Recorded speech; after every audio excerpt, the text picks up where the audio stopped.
Bonjour et bienvenue dans Travailler avec le Divin, le podcast pour les femmes qui allient business et guidance divine. Je suis Valérie Chanudet, canal, accompagnante spirituelle et formatrice. Ici, je vous partage des clés, des élans, des canalisations, des prises de conscience pour œuvrer avec l'âme, vous connecter à la source et incarner pleinement votre mission. Merci d'être ici. Installez-vous, ouvrez votre cœur et laissez la vibration faire son œuvre.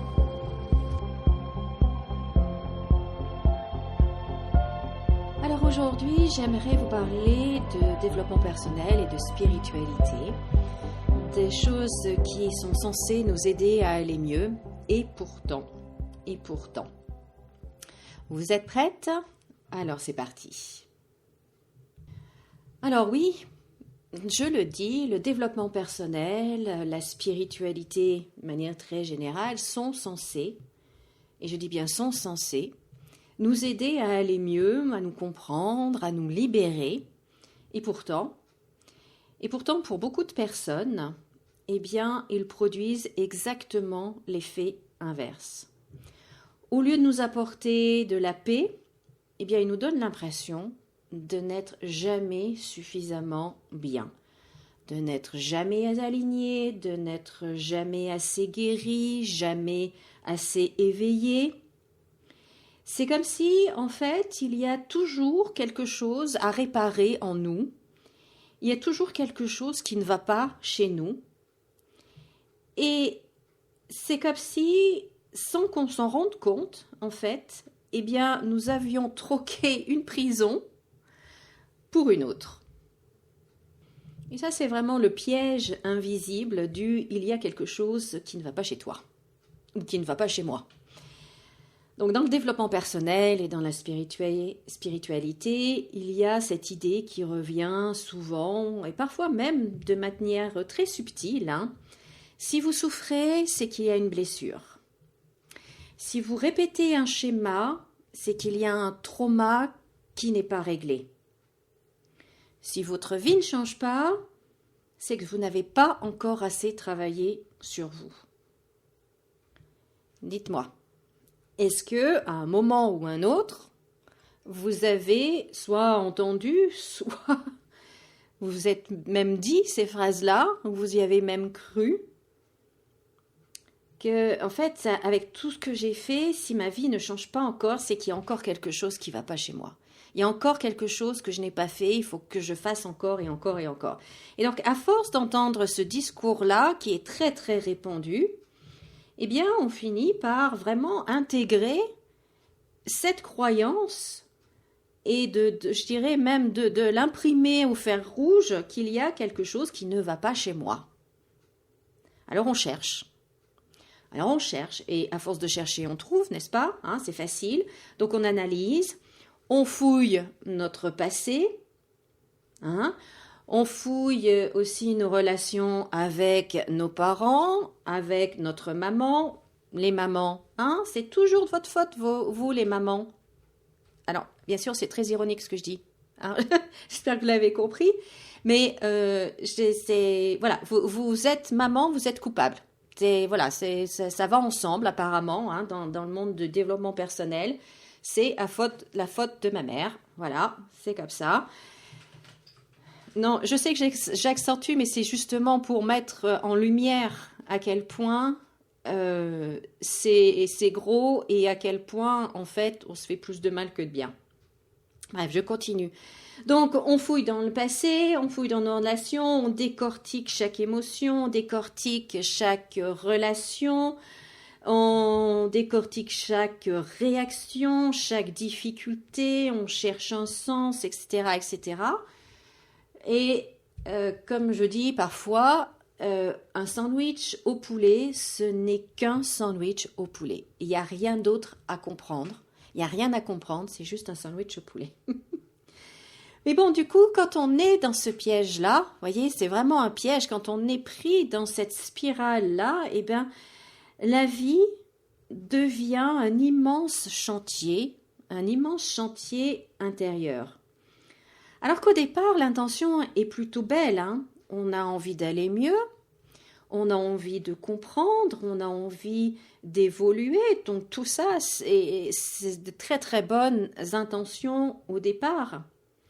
Mais quand cette démarche, elle devient permanente et quand elle se transforme en un mode de fonctionnement, c'est-à-dire le mode de réparation active en continu, voyez, c'est là que ça devient contre-productif. On ne vit plus une émotion, on l'analyse. On ne traverse plus une difficulté.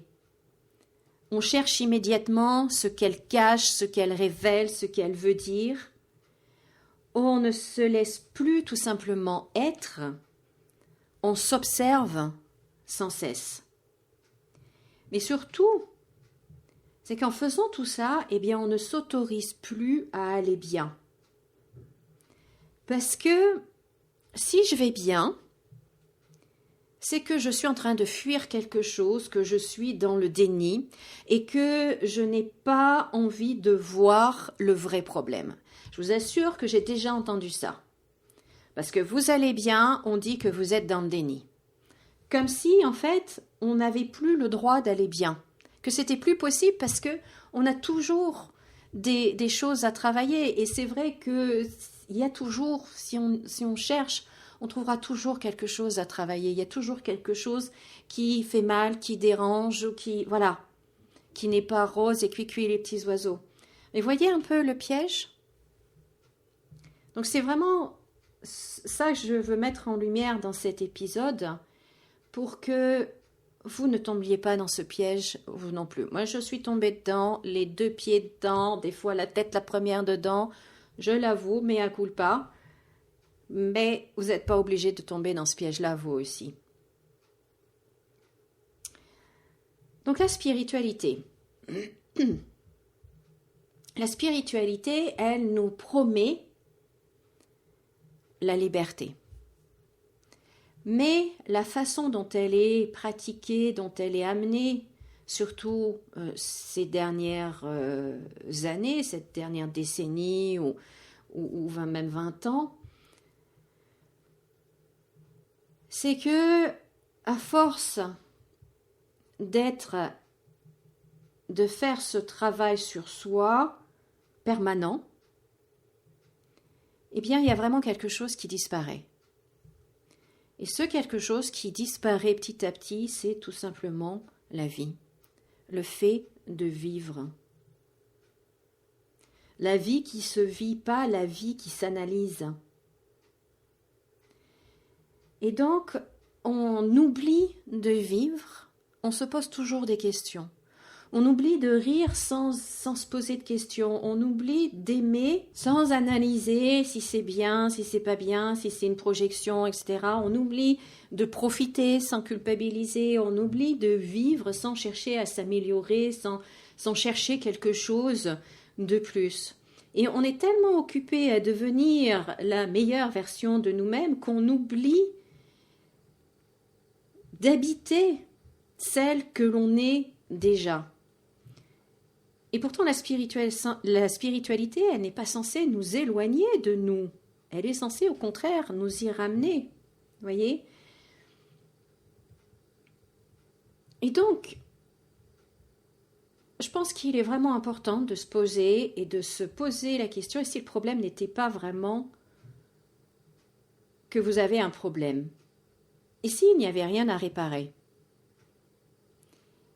Et si vous n'étiez pas cassé? Et si vous étiez tout simplement vivante, humaine,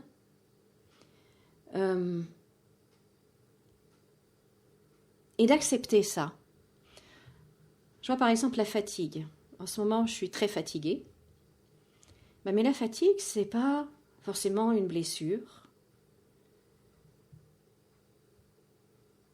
La peur, par exemple, ça ne vient pas forcément d'un trauma. Tout ça ne vient pas forcément de blocage, de schéma karmique. C'est parfois juste la vie.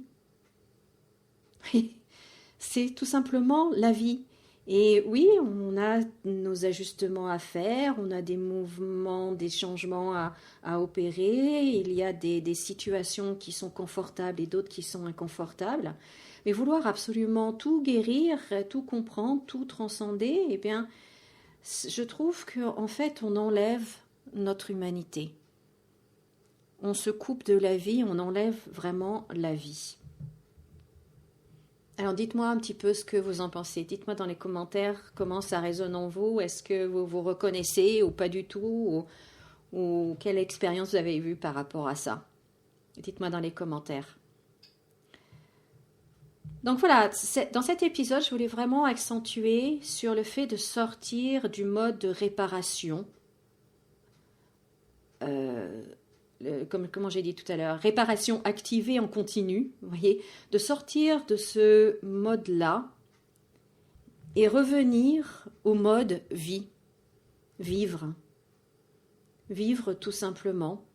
Et vivre tout simplement, c'est aussi ne pas être parfaite, c'est aussi avoir des moments plus compliqués, d'être fatigué, de pleurer, de ne pas avoir envie, d'avoir envie de rester fermé chez soi, ou de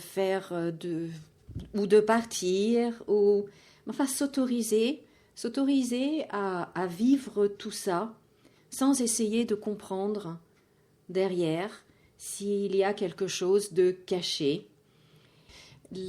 L'image que les guides m'envoient, c'est une table d'opération. Et ils me disent que on n'est pas venu sur Terre pour passer notre vie sur la table d'opération intérieure. Et je trouve ça très parlant. Voilà ce que je voulais partager avec vous aujourd'hui dans cet épisode. Dites-moi dans les commentaires ce que vous en pensez.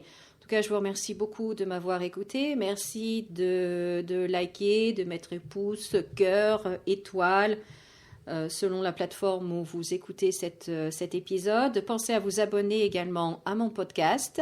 Pensez à le partager également. Je suis sûre qu'il y a quelqu'un autour de vous qui a besoin d'entendre ce message-là. Je vous souhaite de passer une très très belle journée. Comme d'habitude, souriez, rayonnez et je vous dis à jeudi prochain. Au revoir.